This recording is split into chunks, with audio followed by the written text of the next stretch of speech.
Hi there, everyone. Thank you so much for tuning into today's event. Today, we are lucky to have with us Jennifer Adams, who will be discussing and reading her new book, I Am a Kindness Hero. I would like to thank you all on behalf of Vroman's Bookstore for tuning into today's event. As you know, this past year basically has been a very difficult time, and we really appreciate you continuing to support us as well as the authors that we host. So Jennifer Adams is the author of more than 40 books, including the Baby Lit board book series, which introduces small children to the world of classic literature, and My Little City board books, illustrated by the award-winning Greg Pizzoli. Her work has been featured in the New York Times, the Wall Street Journal, Parents Magazine, and Vanity Fair. She currently lives in Salt Lake City. And I will go ahead and link her website in the chat in case you want to check her out more. Today's event does include a Q&A portion, so if you would like to ask Jennifer a question at any point, you can go ahead and click the Ask a Question button towards the bottom of the screen, and we will get to that later in the event. And lastly, to purchase her new book, you can go ahead and click that green button right down below, and it will take you to our website. But with that all out of the way, I will go ahead and let her take over now. Thank you all so much. Hi, thanks so much for having me. I am a huge fan of Vroman. My husband is a writer. He works for NASA at JPL, so I'm in Pasadena quite a bit, or I used to be, when he traveled for work down to the lab, and I always go to Vroman's, and the booksellers there are fantastic, and it's just a wonderful store, so I'm really happy to be able to do an event with them. So my new book is I'm a Kindness Hero.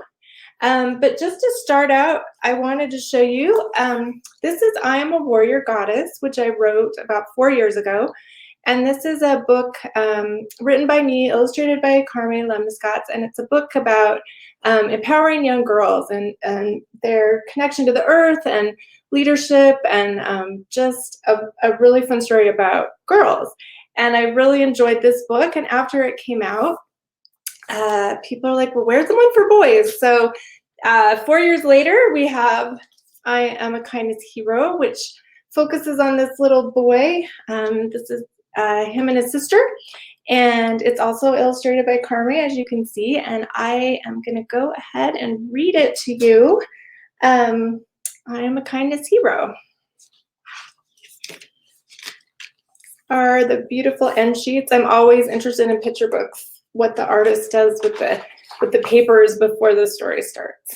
Turn that a little. I'm a Kindness Hero. There's this cute little bird. You can see him hidden in the illustrations throughout the book, so keep an eye out for him. Just scoot over so you can see this. I am a kindness hero. I am a defender of animals.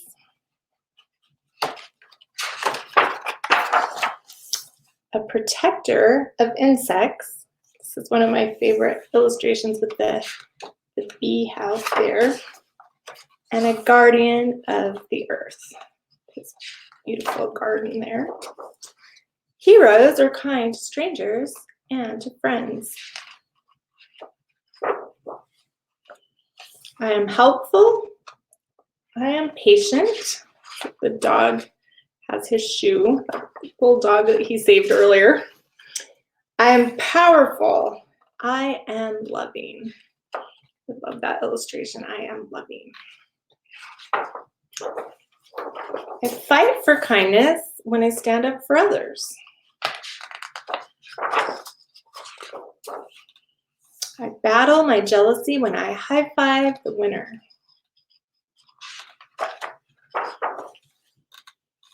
I help others conquer sadness by knowing how to listen. Sometimes just listening is a good way to show kindness.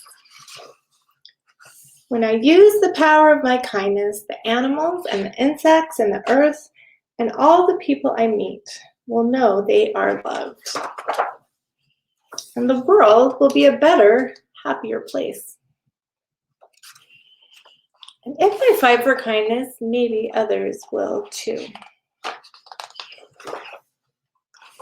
We win the battle for kindness, one small act at a time. This little friend dog here. So that is I Am a Kindness Hero.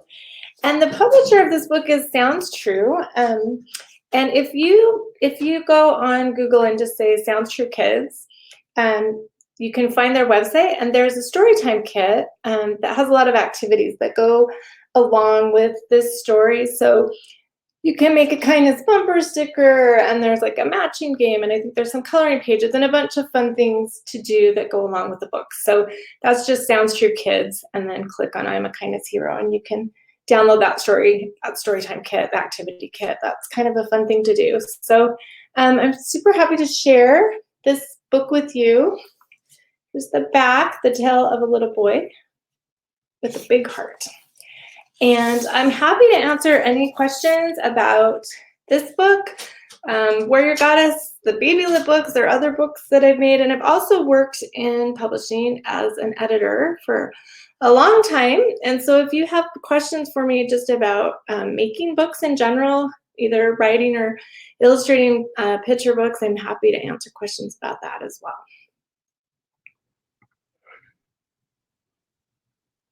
Hey, Jennifer. Hey. So Izzy asked if you could read the other book as well.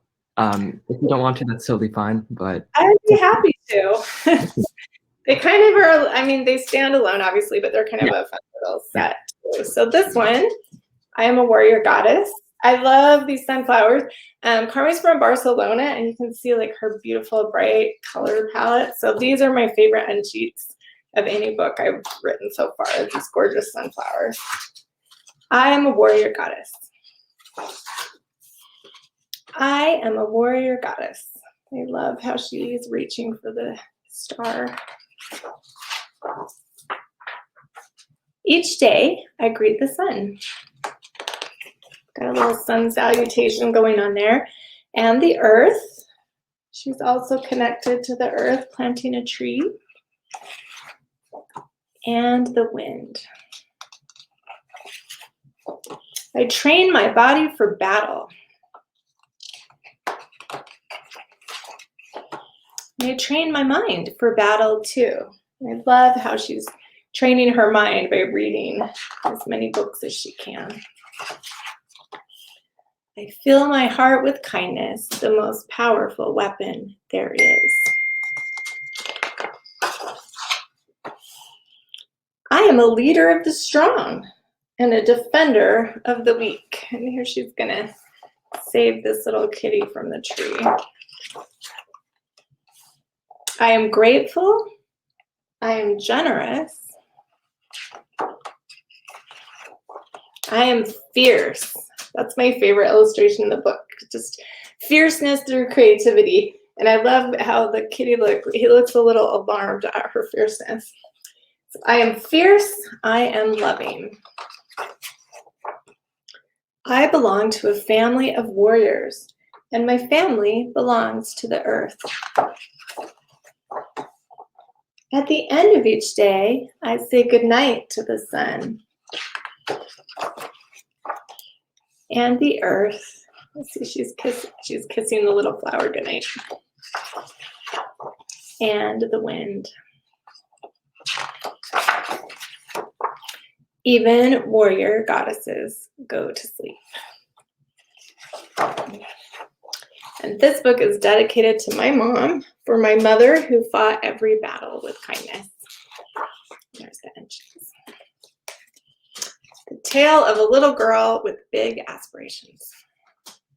So that's my, I am a warrior goddess.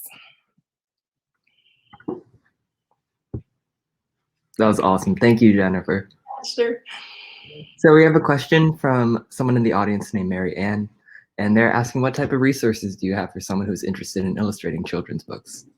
Oh, that's a good question. If you go on my website, and I think the link is right there, there's a section, I think it says for writers, but a lot of that applies for illustrators too.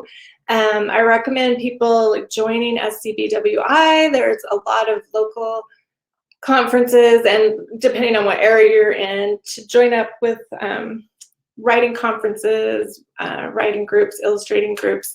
So just connecting to other people in the industry. It's a big, kind of overwhelming, complex industry with lots of weird things to figure out. And I think just joining SCBWI is a great place to start. And then you can go and you can meet agents and meet other illustrators and kind of just learn about best practices for getting into the industry, how to submit your work, how to do your portfolio. Some publishers just always accept, new illustrators and portfolios, and some people, you need an agent to apply. So it's good to learn all that. And yeah, I was going to say one more thing, but it's gone. Anyway, and it might come back. Awesome. So the next question is, how did you start writing picture books? What got you into this passion of yours?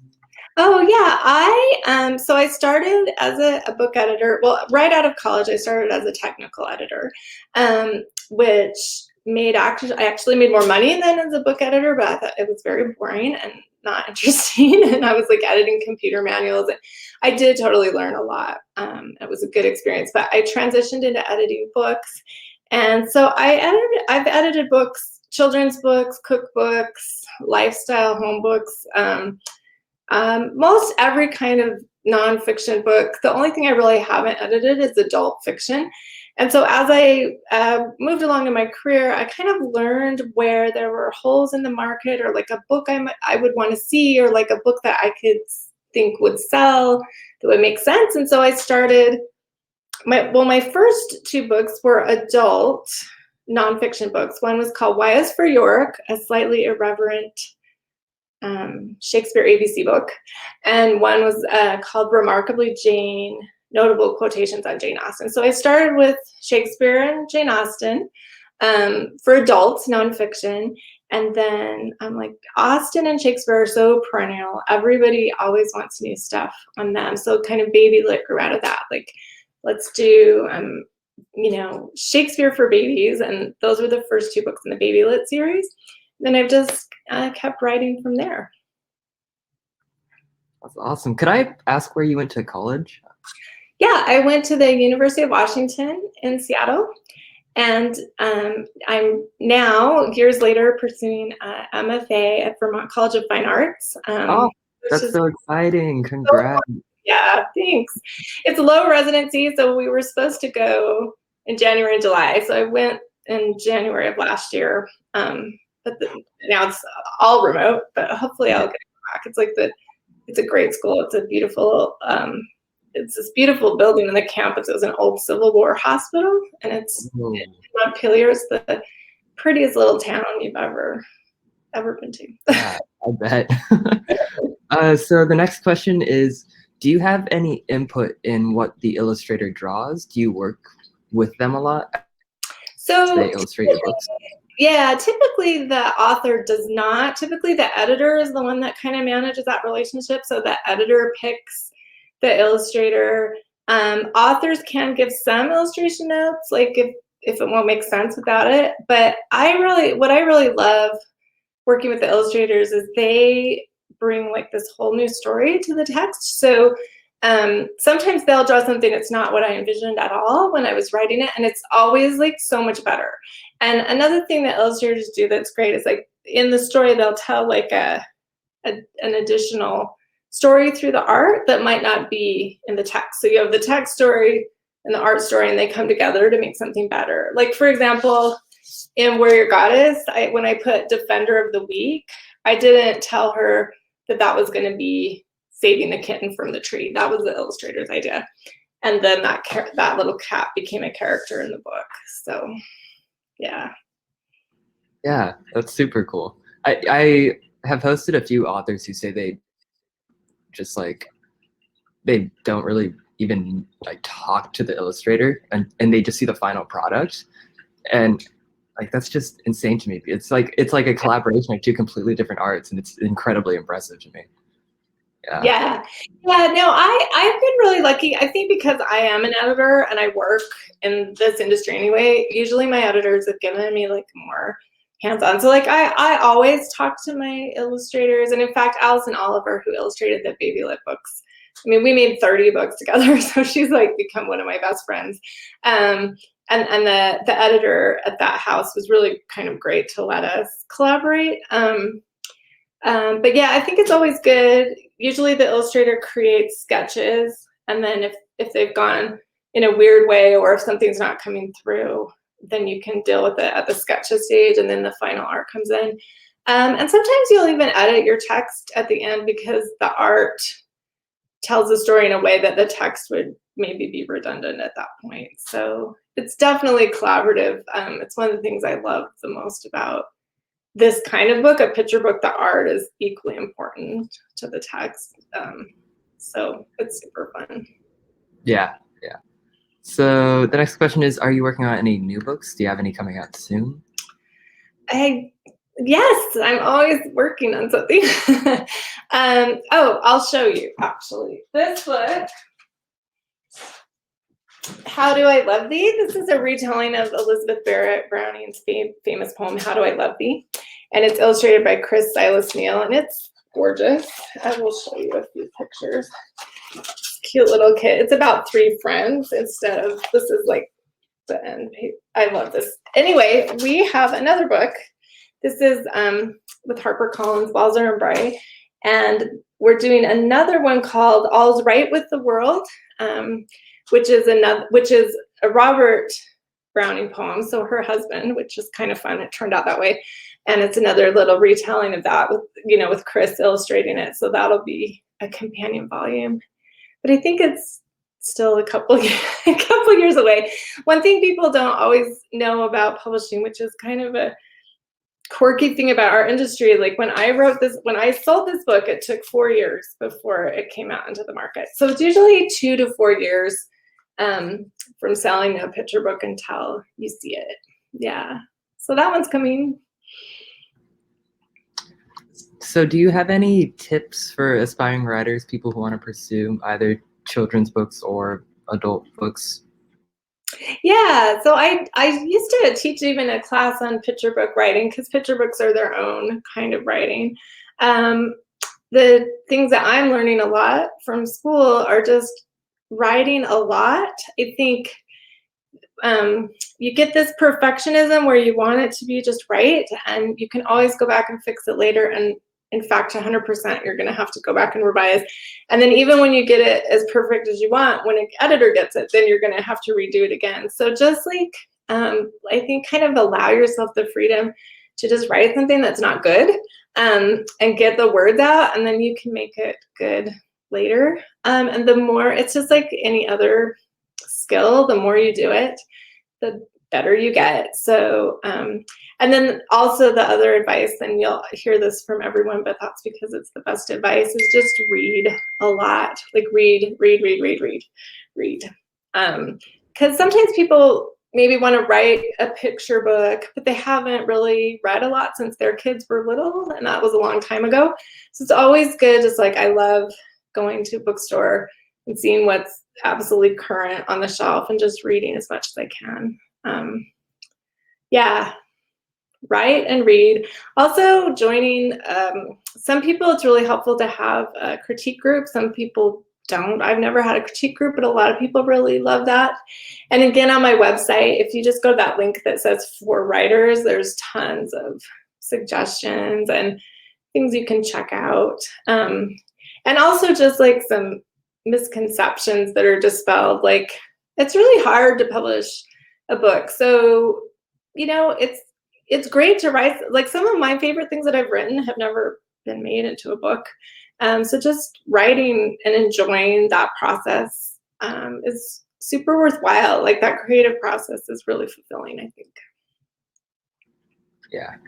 Yeah. I mean, writing, you're putting your thoughts into words. Like, it's incredibly expressive and individual. And yeah, it's very personal and very vulnerable. I think it's like super brave for people to put that out there, and it can be stressful for that reason.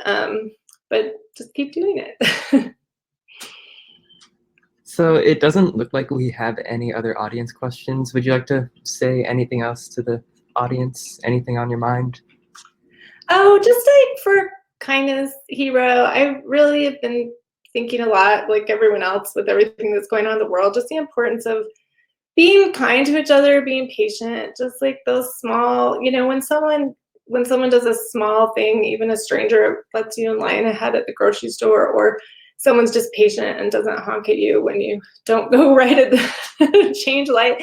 I just think that like small acts of kindness are so important. And one thing that I've learned from the pandemic and the shutdown is how much those small things make a difference. I think just, treating each other well. So I keep trying to get better at that. And I'm happier when I am better at that. So, and then also just to thank Vroman's again, wonderful bookstore. Thank you for hosting me.